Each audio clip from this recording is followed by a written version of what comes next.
BK 뉴스입니다.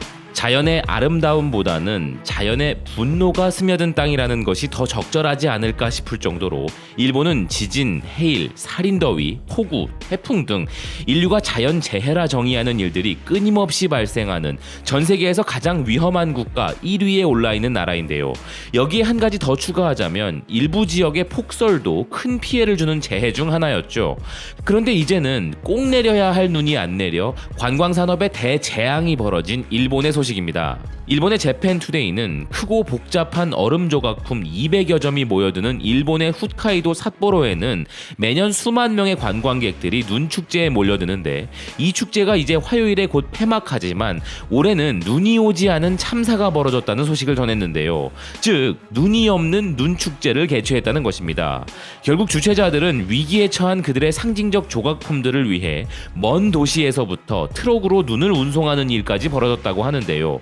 축제를 담당하는 사토 유마토 담당관은 이 같은 눈 부족은 전례가 없는 일이라고 한탄하면서 스키로 유명한 삿포로에서 60km 정도 떨어진 마을 니세코와 같은 곳에서 눈을 들여와야 했다고 이야기했음을 기사는 전했습니다. 허나 그런 노력에도 불구하고 문제는 또 있었다고 하는데요. 그는 흙이 묻어있지 않은 순수한 눈이 있어야 하는데 그렇지 않으면 조각상이 부서진다며 우리는 간신히 눈을 긁어모았다고 이야기하였습니다. 그런데 아직도 눈 부족으로 인한 피해는 이것이 전부가 아니라고 하는데요. 올해 일본에서는 기록적으로 눈이 적게 내려 400여 개의 스키 리조트 중 4분의 1이 폐쇄되어 운영되지 못했다고 합니다.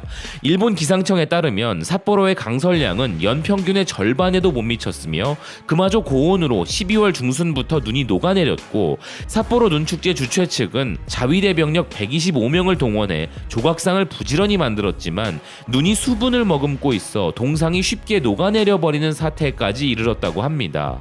이 삿포로 눈축제는 70여 년 동안 계속되어 왔고 지난해에만 270만 명의 방문객을 끌어모으는 일본의 주요 관광 상품이기에 그 피해는 매우 막심했고 앞으로의 전망은 더 걱정이라고 하는데요.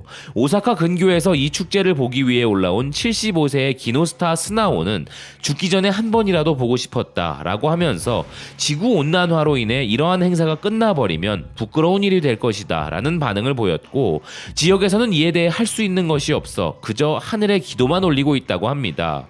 글쎄요, 하늘에 그런 기도를 드릴 에너지가 있다면 그 에너지를 아베 총리 해임에 쏟아야 할 것이라 생각하는데요.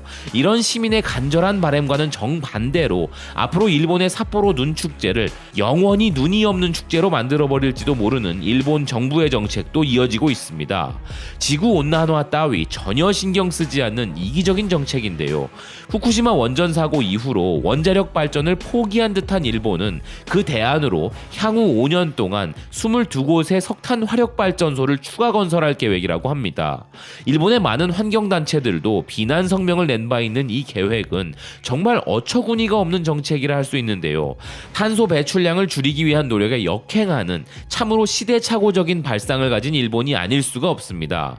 이렇게 천벌을 받을 짓을 하는 정부를 가진 일본인데 그 시민들이 백날 기도해본들 하늘이 들어줄 리 만무해 보이는 것이죠. 이뿐 아니라 다가오는 도쿄올림픽 기간 중에 예상되는 살인더위에 대해서 일본이 무대책인 것은 이미 잘 알려진 바이고 특히나 도쿄올림픽 기간은 폭우 혹은 태풍도 매우 빈번한 시즌인데 그 기간 중에도 일본에 대한 자연의 외면은 이어질 것이라 예상되기에 도쿄올림픽에 출전하는 선수들과 스텝 그리고 그 와중에도 도쿄로 올림픽 관광을 가실 분들의 안전을 기원합니다. 시청해주셔서 감사드립니다.